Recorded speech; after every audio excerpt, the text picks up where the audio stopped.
Adivinar dónde estoy. Polvorones, mantecao, turrones.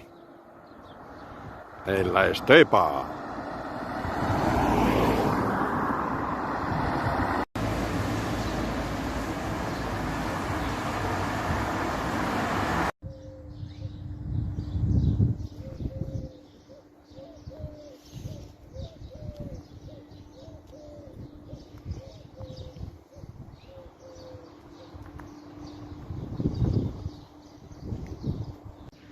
En este monasterio, en Santa Clara, es el origen de los mantecados de estepa.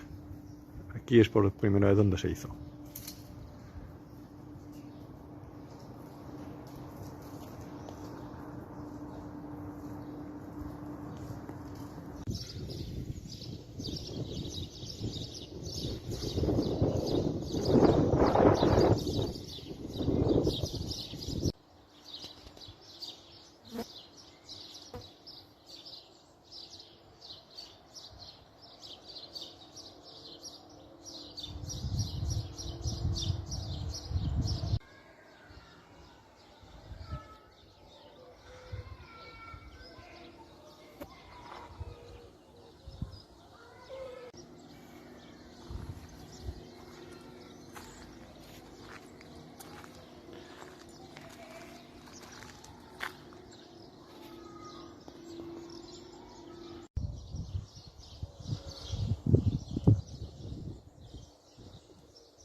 Parque de Marulisa.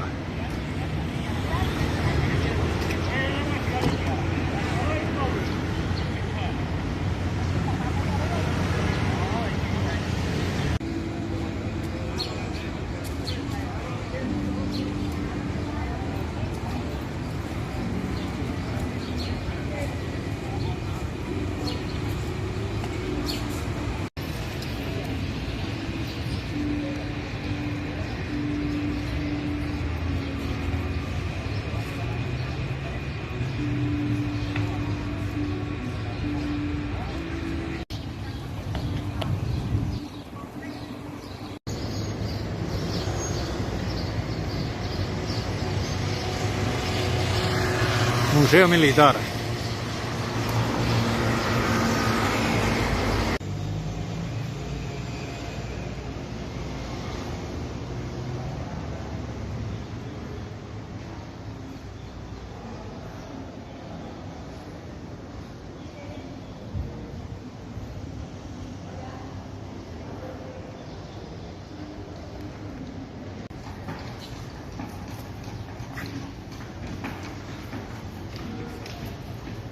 Es una pasada de bonito esto. Muy bonito.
Este es un pabellón mudéjar.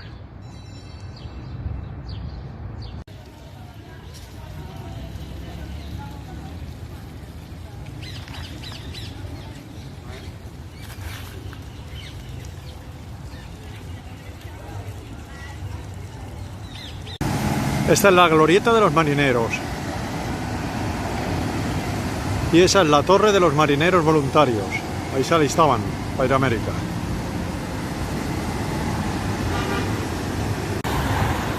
Teatro de la Maestranza.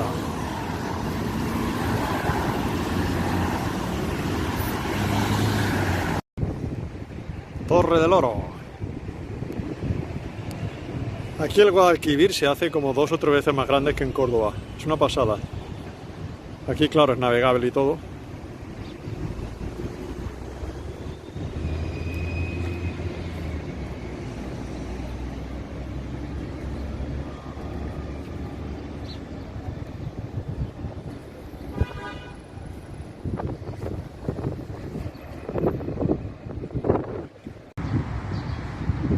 Puente de Triana al fondo.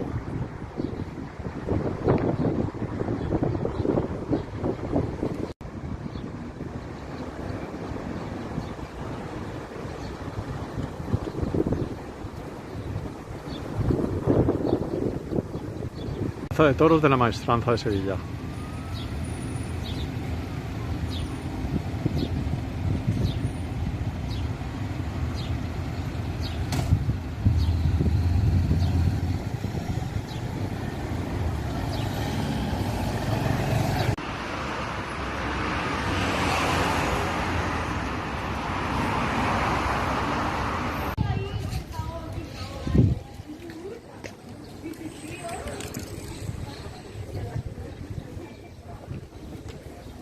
La catedral.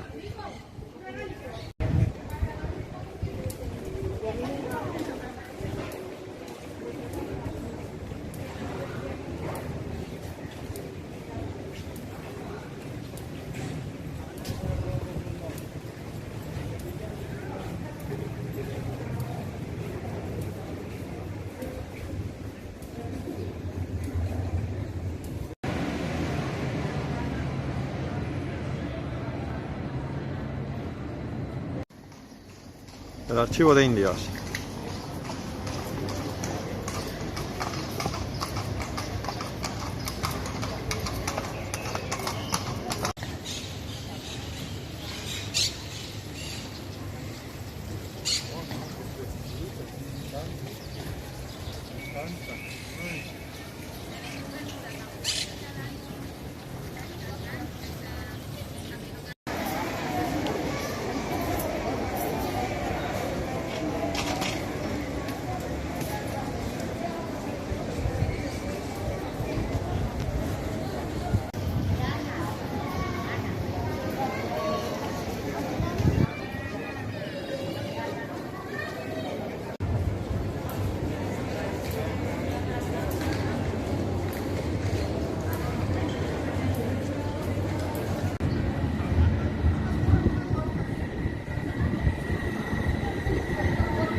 la cara a la Virgen.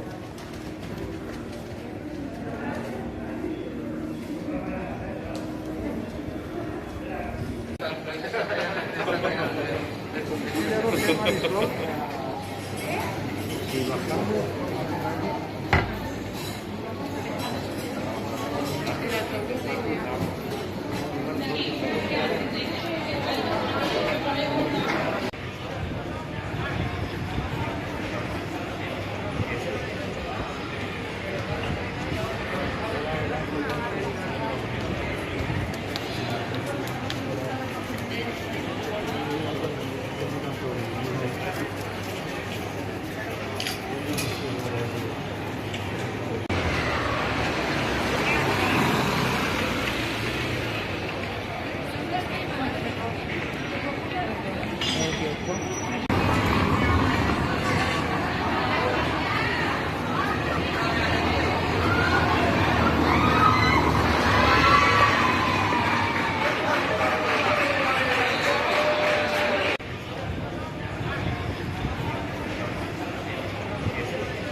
Real Alcázar, palimpsesto donde se reescribe continuamente su historia y la de la propia ciudad de Sevilla.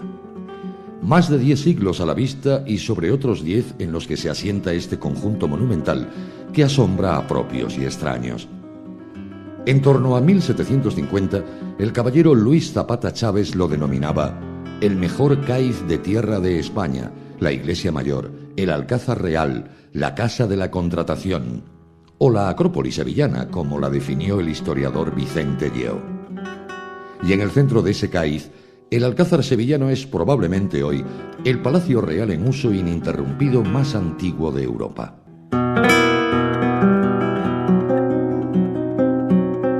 Respondiendo al modelo de ciudad palatina, conjunto de edificaciones de distintas épocas y estilos con diversas funciones, fortaleza, de protocolo, domésticas, museísticas, aislado de la ciudad por sus propias murallas que han hecho de este lugar un conjunto privilegiado.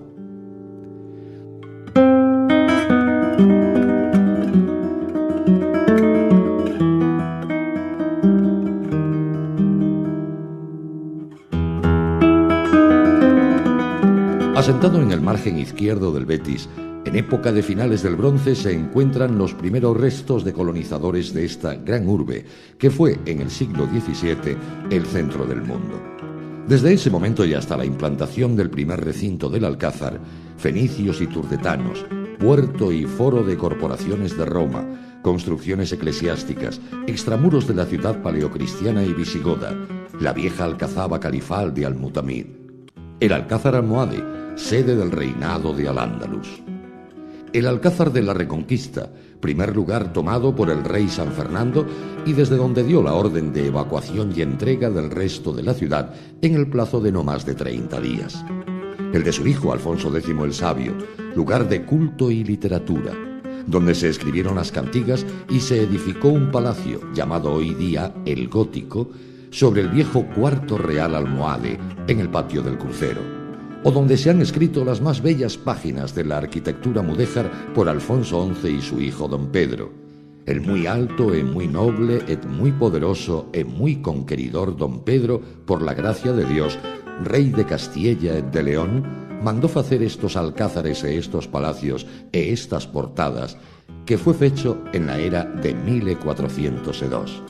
Y en su interior, una hermosa inscripción de caracteres cúficos: no hay vencedor sino Alá.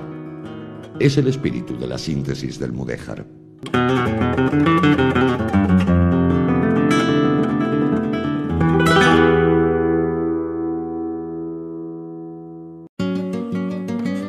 Descubrimos el magnífico patio de las doncellas, el de las muñecas y el salón de embajadores o salón del trono.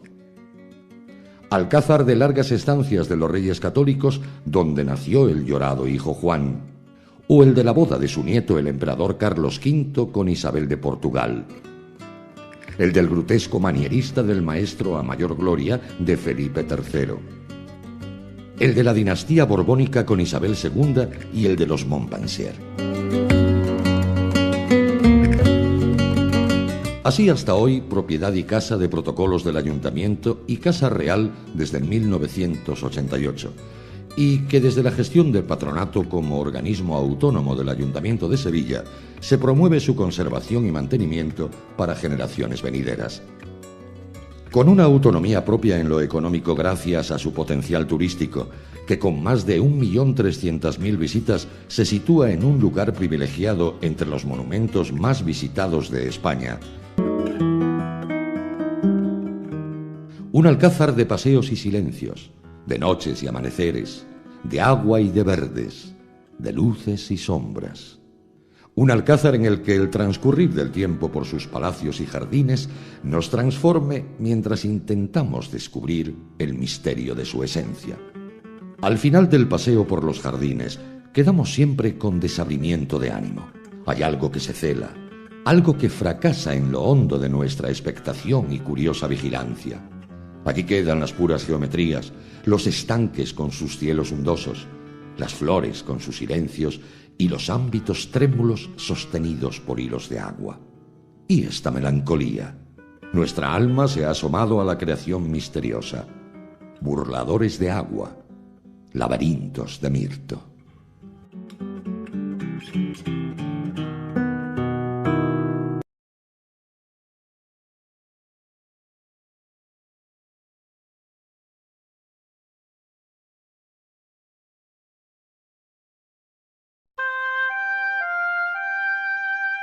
Hacia el tercer cuarto del siglo XII, la Sevilla de los almohades es una urbe populosa y capital del Imperio Islámico creado por este pueblo del Magreb. La vieja mezquita de Ibn Adabas resulta ya insuficiente para una ciudad que amplía horizontes.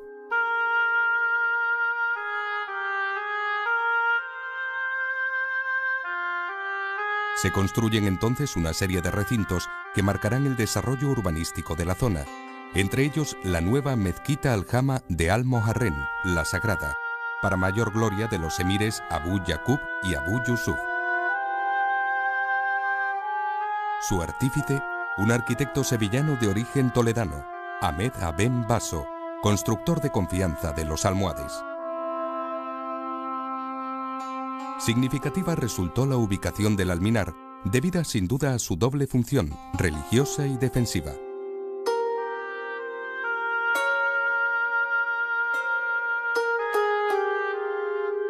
Cerca quedaba la nueva alcaicería que enlazaba con el caserío próximo.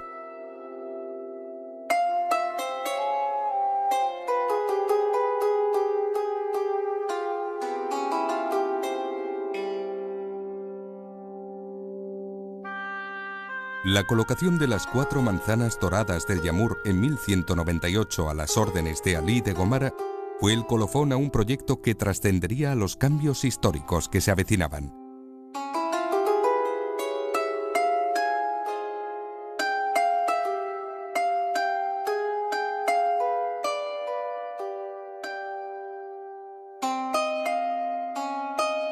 En diciembre de 1248, las huestes de Fernando III entran en Isbililla después de un largo asedio, y la ciudad es cristianizada.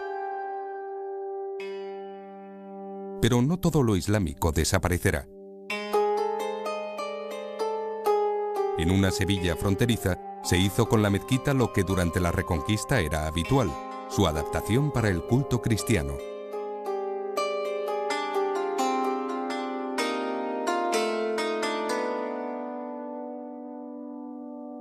Restablecida la iglesia en la figura del obispo Remondo y entronizada en la imagen de Santa María de la Sede, a aquella primera mezquita catedral le aguardaba siglo y medio de existencia.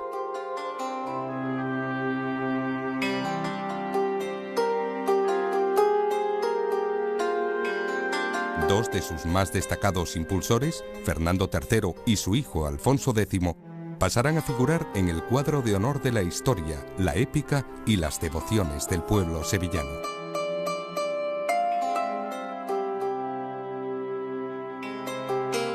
De aquel variopinto templo mudéjar muy poco nos ha llegado, aunque sabemos por el primer ejemplar de los llamados libros blancos que tuvo una treintena de capillas y altares con numerosos retablos y pinturas.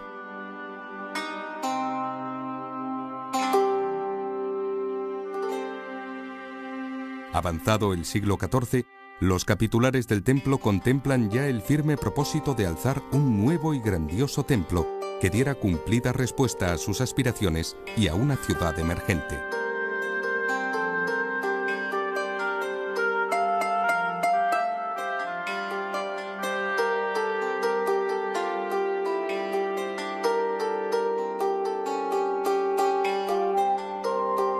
Ese espíritu quedaría reflejado en el propio acuerdo capitular de 1401, que se labre otra iglesia, tal y tan buena, que no haya otra su igual.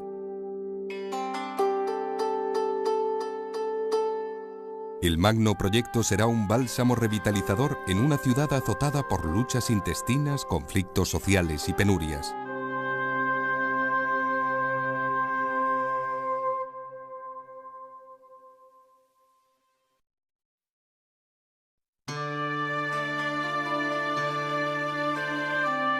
Desde aquel momento, la ciudad y su nueva catedral caminarán hacia el futuro unidas como reflejo de una misma realidad.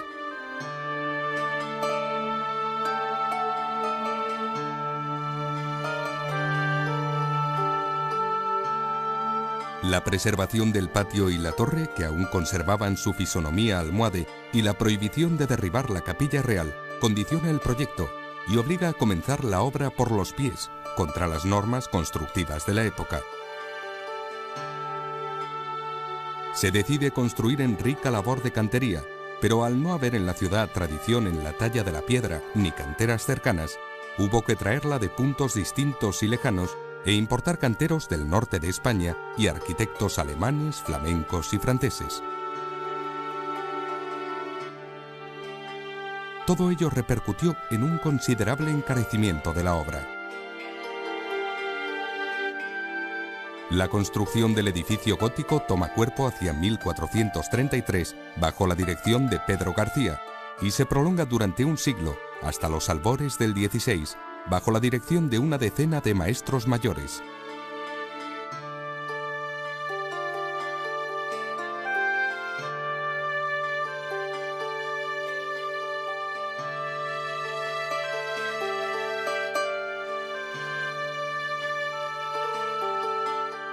Sobre 1467, Juan Norman aparece ya cerrando las bóvedas del templo.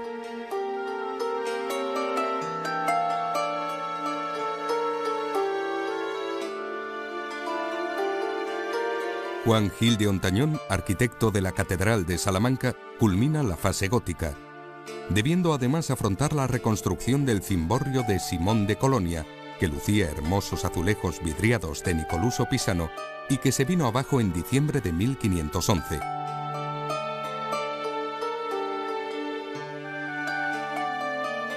Ontañón se limitó a levantar un coronamiento rebajado, elevando unos metros la bóveda y abriendo ventanales en los muretes.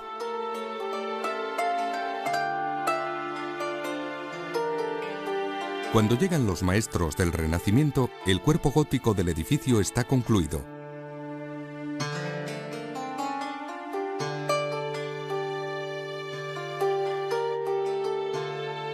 Se construyen ahora nuevas dependencias capitulares que sustituyen a las inadecuadas del Corral de los Olmos y las sacristías.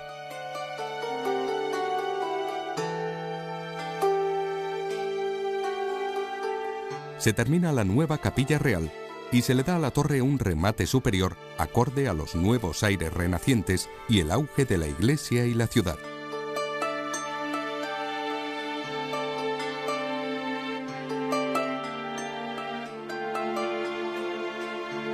En estos y otros recintos plasmarán su impronta nombres ilustres de la arquitectura española. Pero ahora desde un espíritu renovado, el del Renacimiento, y más tarde el manierismo, dejando sitio al mudéjar solo en la decoración de la sillería del coro y el guardapolvo del retablo mayor.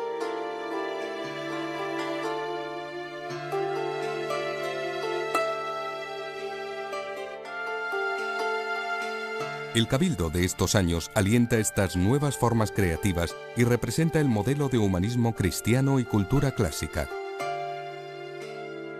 Además, la arquitectura y el arte debían reflejar el triunfo de la fe católica en una Sevilla que se veía a sí misma como una nova Roma.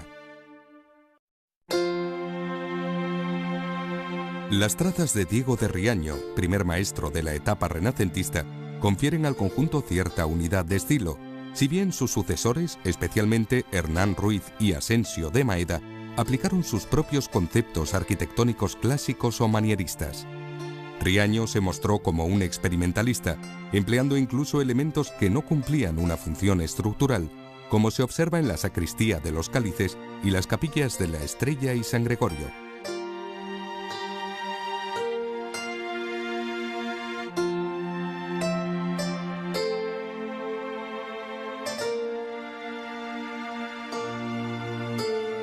En estos años se intensifica el programa de vidrieras y la dotación de las capillas, cerrándose con rejas monumentales algunas de ellas.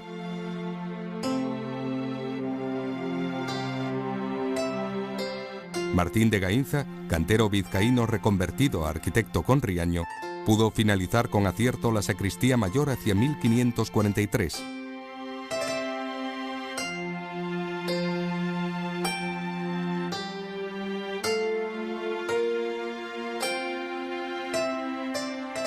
Unos años después, el Cabildo le adjudica una compleja y exigente tarea, la nueva Capilla Real. Obra que no pudo culminar, continuándola tras su muerte Hernán Ruiz, Pedro Díaz de Palacios y Juan de Maeda.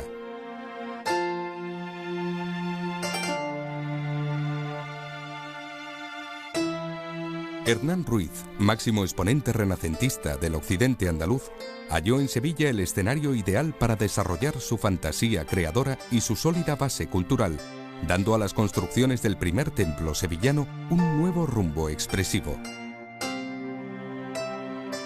Su innovadora bóveda de la Capilla Real era el contrapunto necesario a la parquedad de lo hecho por Gainza.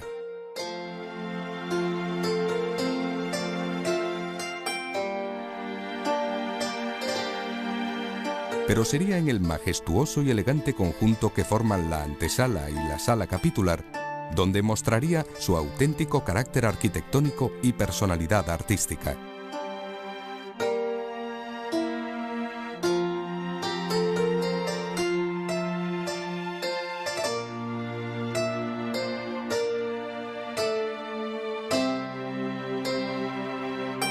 En el exterior, su obra se hizo universal merced al remate de la Giralda, con su elegante campanario simétrico y la estatua de la Fe sobre el penacho ondeando a los vientos.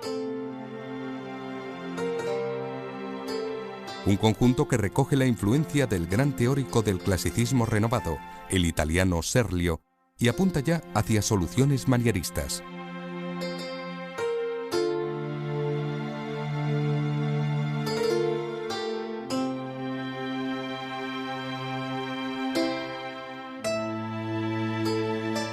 Asensio de Maeda, que intervino en diversos espacios, pondría fin a la construcción del cuadrante sureste con la colocación de las ventanas del patio del Cabildo.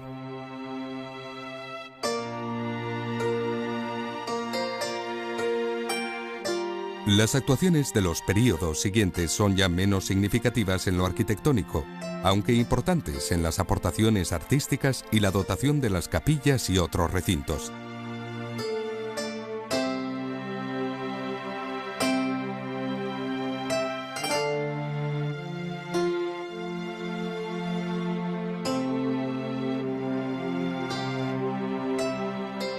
Fecha clave fue la de 1791, pues por fin se libera a la catedral de los elementos añadidos que ahogaban su entorno, quedando así exento todo su perímetro.